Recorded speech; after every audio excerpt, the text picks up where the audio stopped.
What's up, guys? Tomorrow, April 14th, we are back at a bar named Sue on Highland Drive for yet another SLC Puck watch party. Look at all these fantastic giveaways we have. We've got a cornhole set here, dartboard, gift basket, the big item of the night, a blank Utah Hockey Club jersey. All this up for grabs. It's a free raffle. It's a free giveaway. All you got to do is come on in, have a great time. Utah's playing Nashville, second to last game of the season. Can't wait to see you guys here.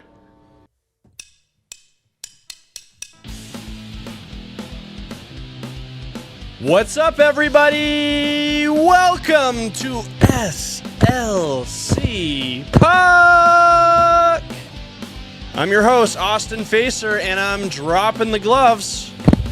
Dropping Clayton Keller's gloves, actually, on episode 99 of SLC Puck.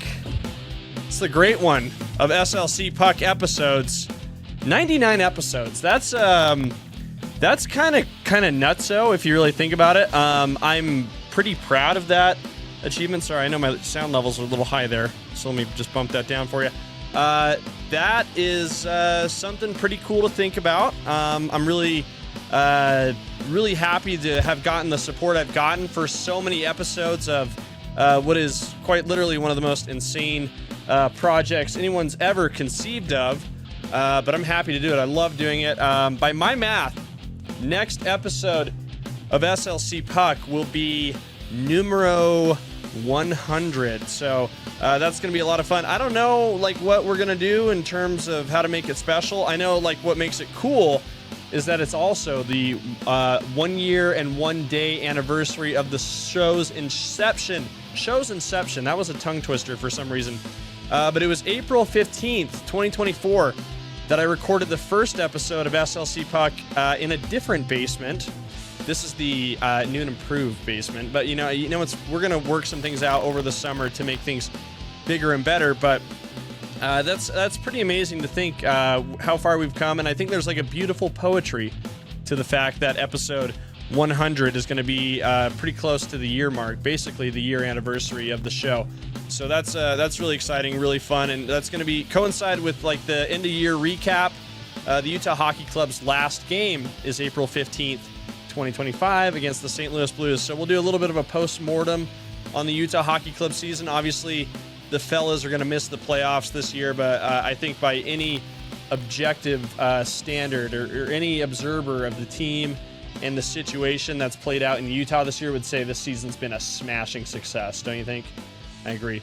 You know what else really is a success, I would say, is when you guys head over to slcpuck.shop and get some merch. Look at all this great merch. Like this hat that I wear all the time.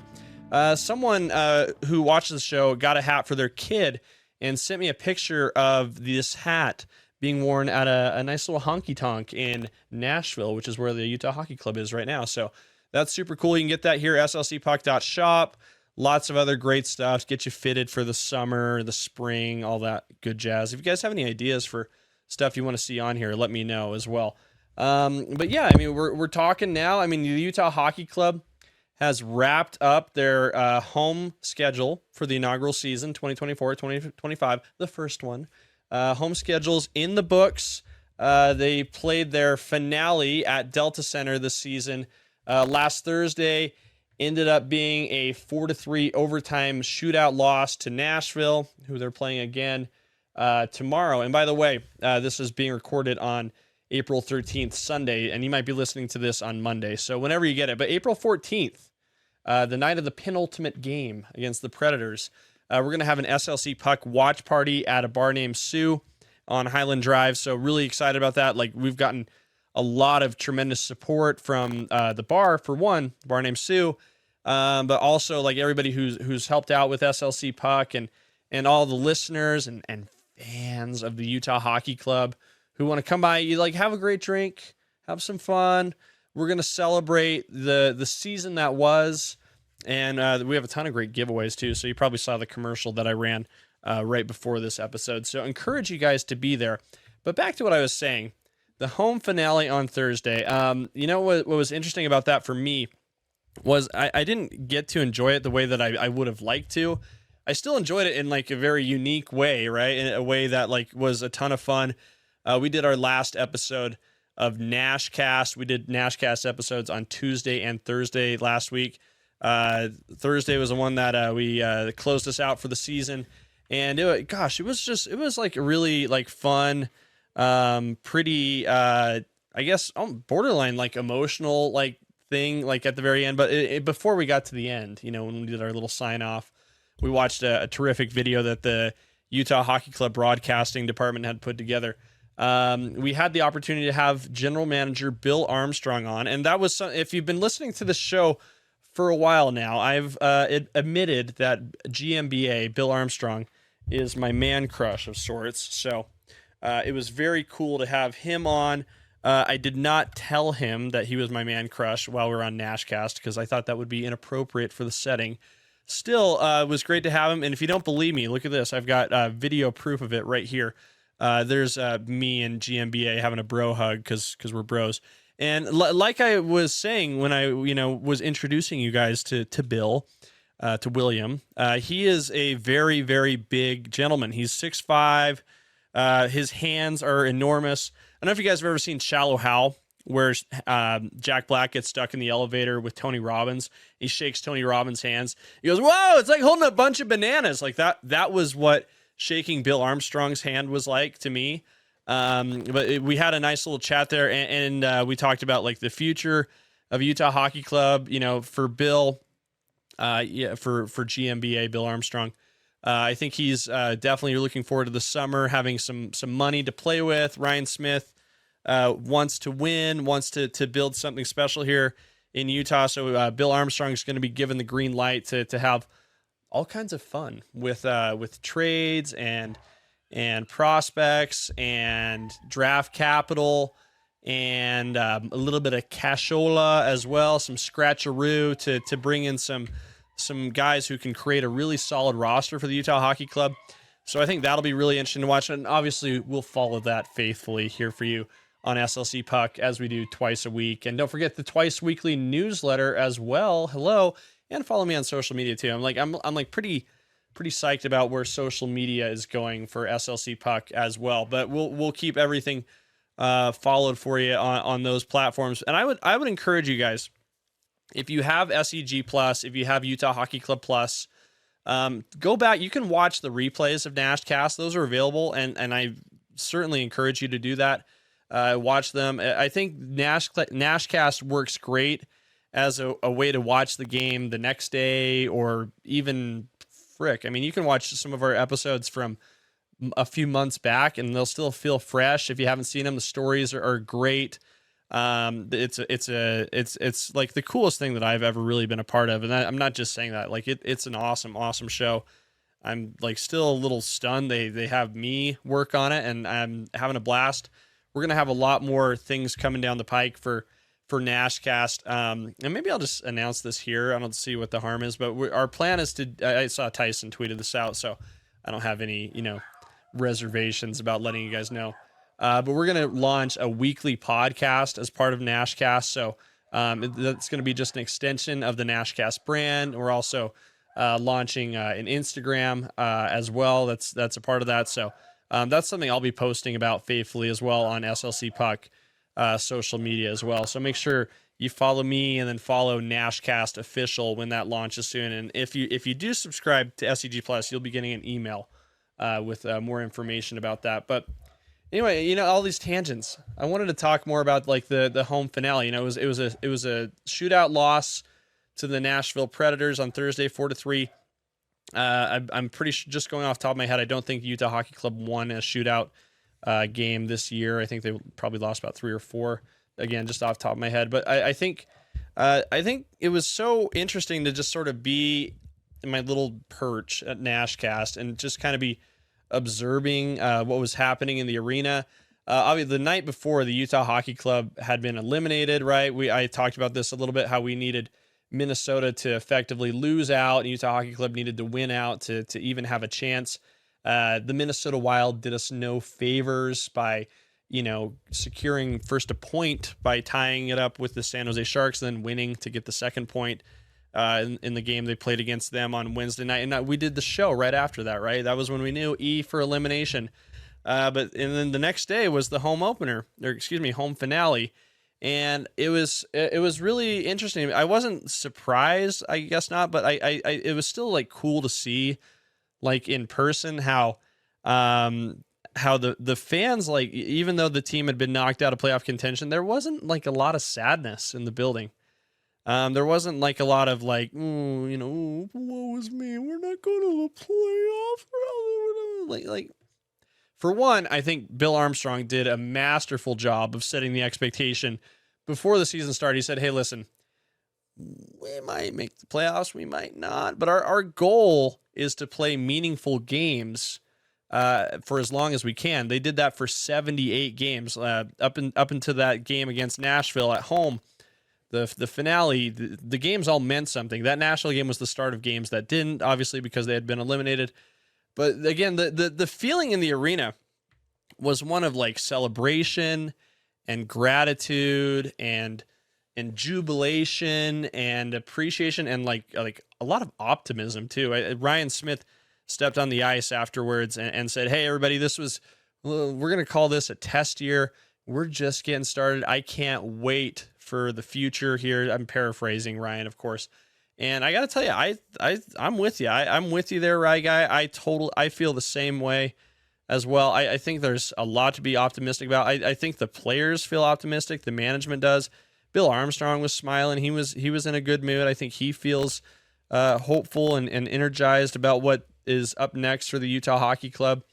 I mean, there's a lot that's coming. I mean, they're gonna be here forever. For one, for two, I think they're perhaps gonna have a new identity and perhaps really kind of grow into their own over the next few years.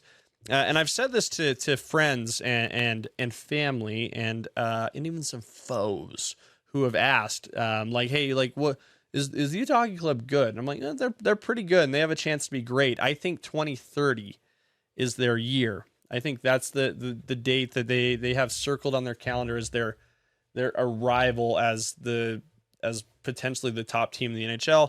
And I say that for a number of reasons, right? I think 2030, that's when you can expect guys like Dylan Guenther and Logan Cooley to be sort of into the prime of their careers right now. Those guys are both under 22 years old. Well, Guenther turned 22 on Thursday, but you figure 5 more years, he's going to be 27.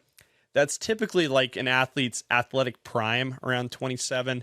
Logan Cooley will be 25, and they'll have tons of NHL experience under their belts. They'll be veterans in the league. They'll be fully formed adults, so to speak. And so I think that tandem gets everybody excited, especially considering those guys are both over 50 point guys on the season, right? In terms of point total.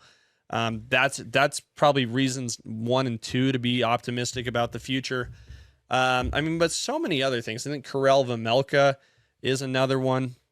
And speaking of Vejmelka, he was, at the end of the game, they divvied out the Utah Hockey Club honors for the inaugural season. They had 5 different awards. A few players that I talked about this last episode. I predicted who I thought could win the All-In Award. That was the one the fans voted on. That was like the glue guy, the heart and hustle kind of award, the way for the fans to get involved, right? So that was one of those awards up for grabs. So I think what I'll do right now is I'll just run through the winners of the Utah Hockey Club honors, recap that, and give you my gut reaction if it was a good call or not. Okay, let's start first of all with Karel Vejmelka, who was voted by his teammates as the team's MVP. I'd say good call. Good job, Utah Hockey Club players. I think that was probably the runaway favorite. I think that was the obvious choice. I think had things continued in a different way earlier in the season, I think perhaps like a guy like Mikhail Sergachev could have a really good case for it. But he was nominated by the team for the Bill Masterton Memorial Trophy, which is the trophy that Connor Ingram won last year for perseverance. Sergachev, I think, has a great chance to win that. I don't think they'll give it to the same team twice, though, so perhaps not. But I think his story definitely fits into what could be considered worthy of that award, being that he had like a horrific leg injury his last year with Tampa Bay and battled back and became, the most utilized player on the Utah Hockey Club, became a number one defenseman for the first time. But anyway, Karel Vejmelka is the team MVP. I think that's a good call. This season would be dramatically different without him, especially this last stretch. They played so many competitive games down the line, just as GMBA hoped, predicted, and expected. Karel Vejmelka has made 23 consecutive starts as of this recording. Hey guys, so sorry. I wouldn't interrupt the show if it wasn't something incredibly important that you should definitely do right now. There's a QR code right here that you need to scan. It's going to send a pre-sent message to your phone. Hit send on that bad girl. Send it to that number. You know why? Because it's going to put you in a raffle for a $250 gift card from our good friends at Payne Anthony Creative Jewelers or Jonathan's Jewelry. You can get this gift card, go to either location, get some unbelievable stuff. Maybe you screwed up. Maybe you made someone mad. Someone you shouldn't have. A good way to say sorry.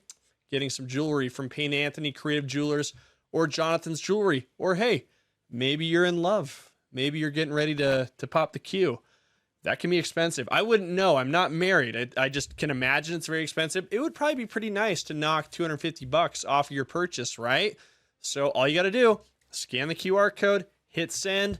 You're in the raffle. We've been giving out these gift cards for every episode of SLC Puck since February. I don't know how these guys can do it, but they're doing it, and they're doing it for listeners of SLC Puck. And as a special treat for everybody who listens to SLC Puck, you go in either one of those locations, Payne Anthony Creative Jewelers at Trolley Square or Jonathan's Jewelry up there, Cottonwood Heights, and just mention SLC Puck. They'll knock $100 off of your purchase. It's easy. That's all you got to do. It's almost as easy as just scanning this QR code and hitting send on the message. So just do it. And we appreciate Jonathan's Jewelry and Payne Anthony Creative Jewelers for their support of SLC Puck. And let's get back to the show. I hope I'm right on that. I'm pretty sure I am. But he's saved the Utah Hockey Club a number of times, especially with Connor Ingram being out and going into the player assistance program. I think you could probably say Karel Vejmelka is also the fan favorite in a big way. I think had this award been up to the fans would have gotten this one right as well.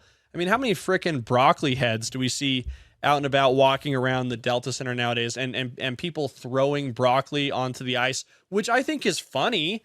It's certainly hilarious. I can't remember who it might have been, either Tyson Nash or it might have been Nick Olchek on the last broadcast, said, hey, Veggie has made this into the healthiest fan base in the NHL with all the broccoli in the building. But it's not being eaten. That's the thing. It's being thrown on the ice.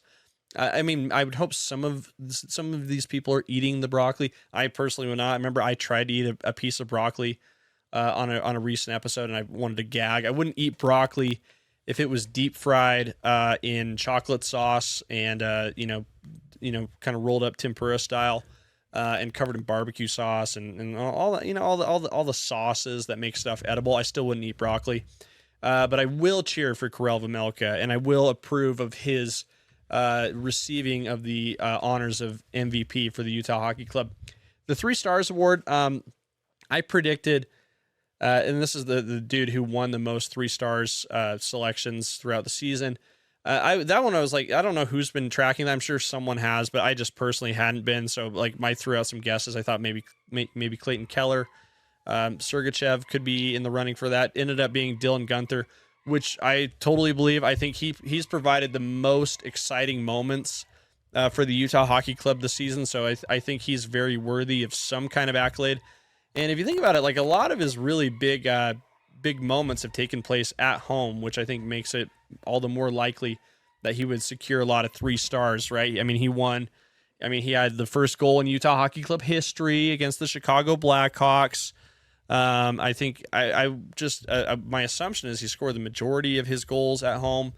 The other one that really stands out to me is the one in overtime that beat the Philadelphia Flyers right at the buzzer. That was knucking futz. That was one of the craziest things I've ever seen live. The whole arena went nuts, and everybody on press row went, holy crap, like simultaneously.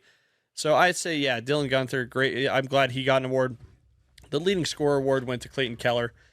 who has a chance, who is already having a career year in many categories, including assists and points. I think he has a really good chance to hit 90 points for the first time this season in the last 2 games. So that is something we will keep an eye on for sure. But I think he's been the engine behind the Utah Hockey Club's offense all season. So yeah, give him the award, give him an honor for sure. Another no-brainer to me. I think a no-brainer to everybody who's been following the Utah Hockey Club was Alex Kerfoot receiving the Community Obsessed Award, and he has shown to be community obsessed, gives away a ton of tickets before every game, invites fans onto the bench before games to get their little helmet on and watch warm-ups, and he comes over and has a moment with them. Like, super cool dude.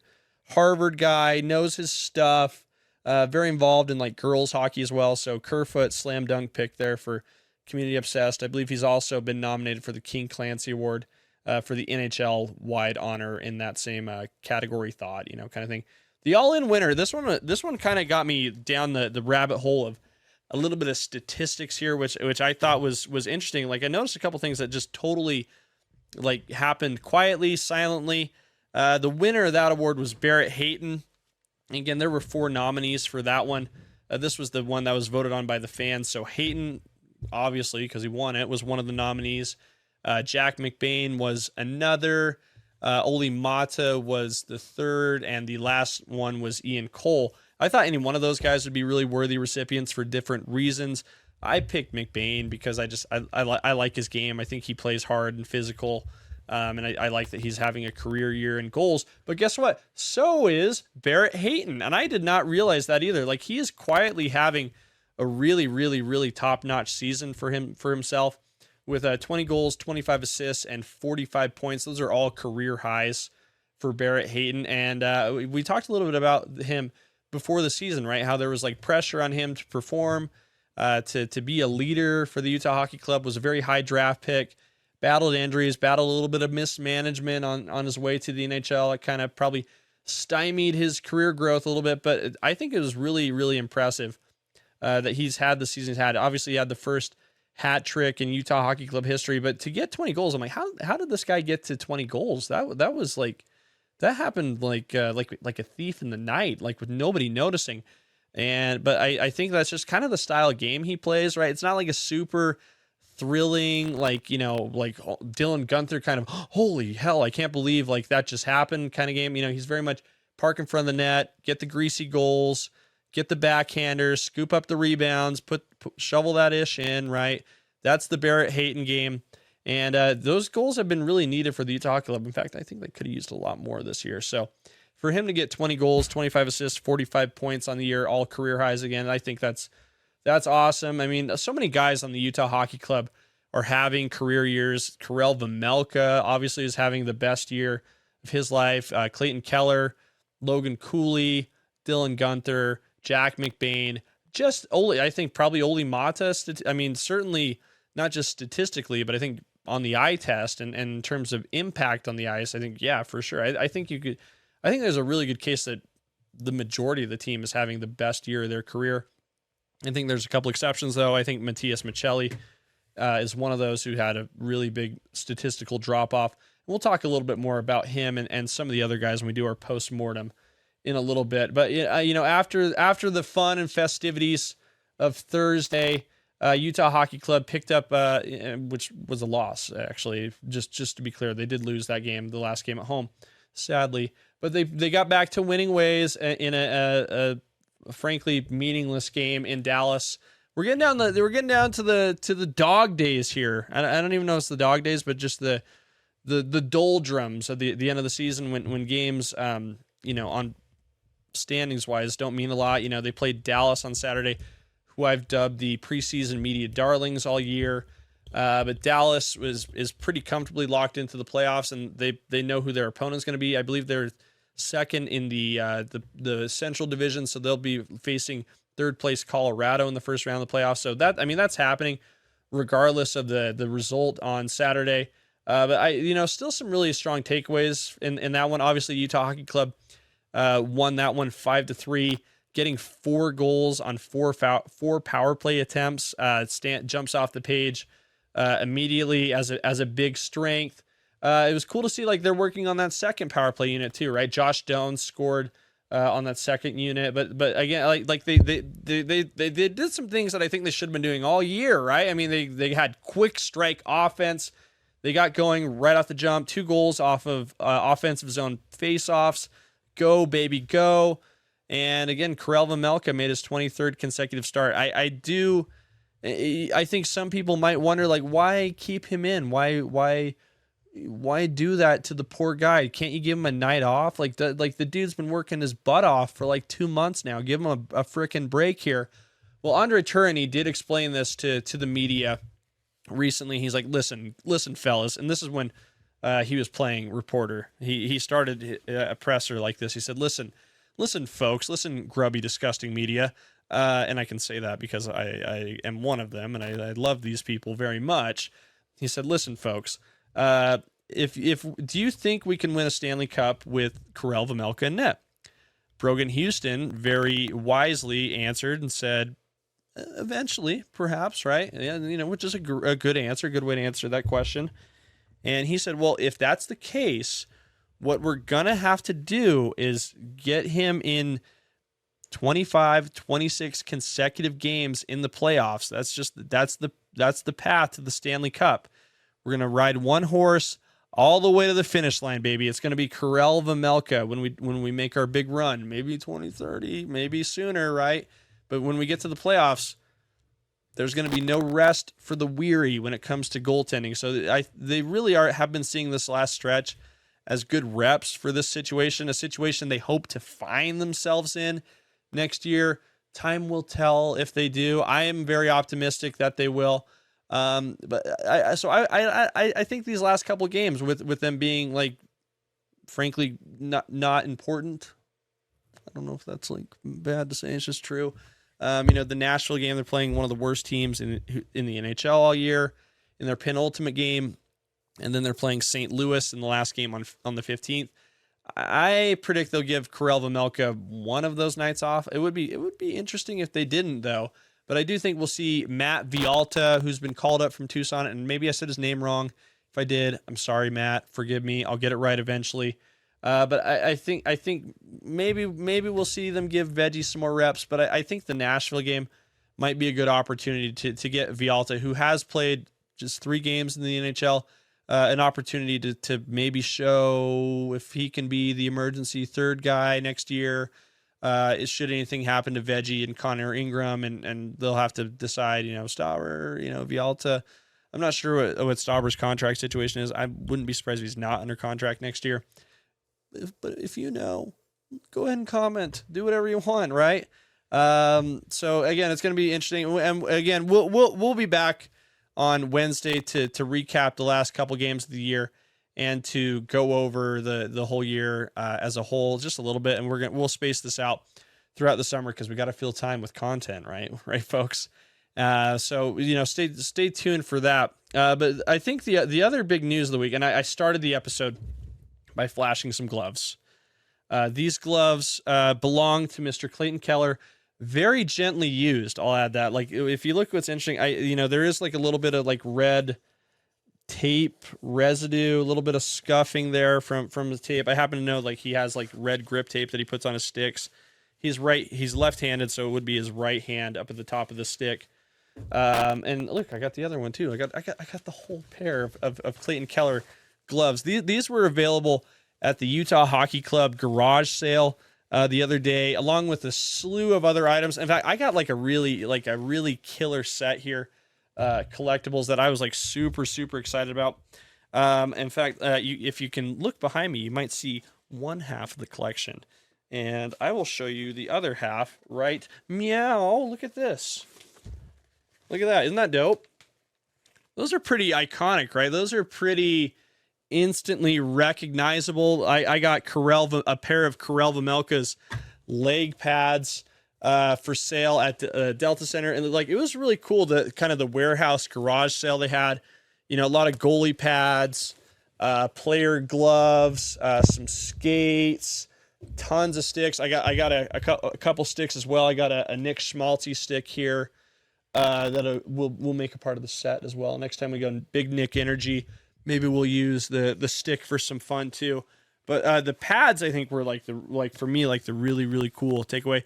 I know you guys are going to ask how much I paid for them. I'll just tell you, they were $500 for the pair for both legs. And honestly, I know that sounds like a lot of money, and it is. Frankly, I'm very concerned how I'm going to make rent this month. So go ahead and buy some merch if you guys don't mind. And but again, it was so funny. I got the pads. And then, I was in the arena, working with the broadcast team on Nashcast plans. And Tyson rolls in and he's like, dude, I can't believe you got those pads. Those are like $3,000. And looked it up. And sure enough, this brand, Brian's, the custom goalie equipment, the Optic 4, which is the same pad that I believe Jay Stevens uses, who does the Utah Puck Report. These do retail starting at $2,000 before customization. So, to get a pair of Karel Vejmelka pads, which, again, very iconic. We all recognize these pads, right? For $500. Yeah, it's a lot of money, but I think it's a really cool keepsake. And it was so fun to see people lined up and going through all the equipment. The gloves, were $100 a pop. I think frankly, I think that was a really good deal for a basically brand new pair of pro stock hockey clubs.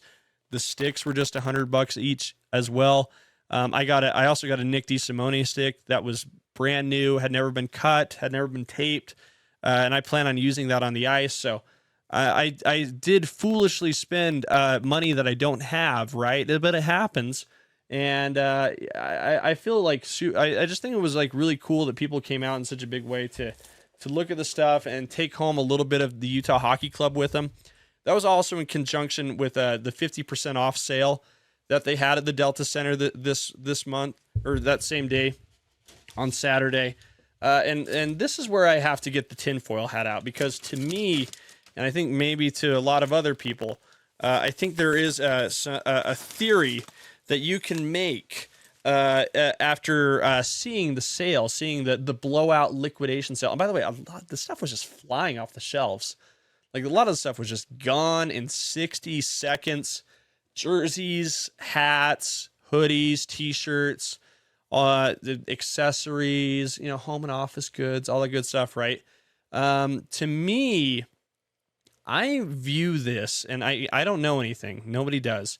But I am viewing this as somewhat of a signal that the Utah Hockey Club will not go under that moniker next season. And that they will have a slightly different look in terms of jersey and logo and word mark and all that kind of stuff, right? They still might be the Utah Hockey Club next season. That's somewhat in play, right? But I mean, if they were going to keep the same look, they wouldn't be selling jerseys at 50% off, right? That just wouldn't be happening. I think they just want to liquidate that inventory to get the fresh stuff in. And I think that signals that the Utah Hockey Club will have a different name next season. The 3 finalists, if we all remember, remember when we were voting at Delta Center all that time ago, right? The finalists were Utah Hockey Club, Utah Mammoth, and Utah Outlaws. To me, and again, hey, bear in mind, I don't know anything. Tinfoil hat is securely fastened to my head right now. The name that seems to make the most sense when you consider the signals of the sale and what's possible, right, is Mammoth. And I've said this for a while now. I really don't think they're going to go with Outlaws, which was my favorite for a long time. But I think that one's just a little too tricky to pull off with the firearm imagery and all that, especially, in today's day and age. So to me, I think when you think about that and the fact that all the Utah Hockey Club stuff was on sale, it does kind of feel like Mammoth is going to be the name, but we won't know. We don't know until it's been announced.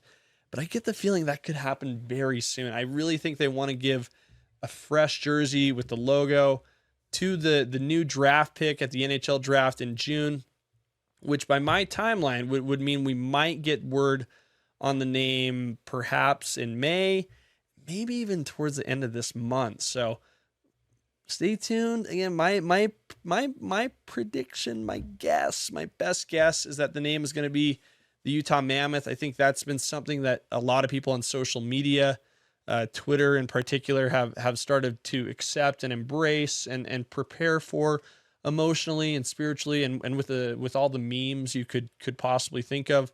But we'll keep it locked on with that. We'll keep it loaded in on that. But we'll be back for the next episode 100 of SLC Puck. I'm excited. Again, I so appreciate all you guys for tuning in and for all the support that you've given me now for almost an entire year. Has been pretty incredible. I'll get all sappy next episode. Don't worry about that. But again, super appreciate you guys. Don't forget to like, comment, subscribe, call in, give your hot, spicy take at the SLC Puck hotline. Follow me on social media at SLC Puck. Get some merch. Help me pay for these pads. And we'll talk soon. Thanks, guys.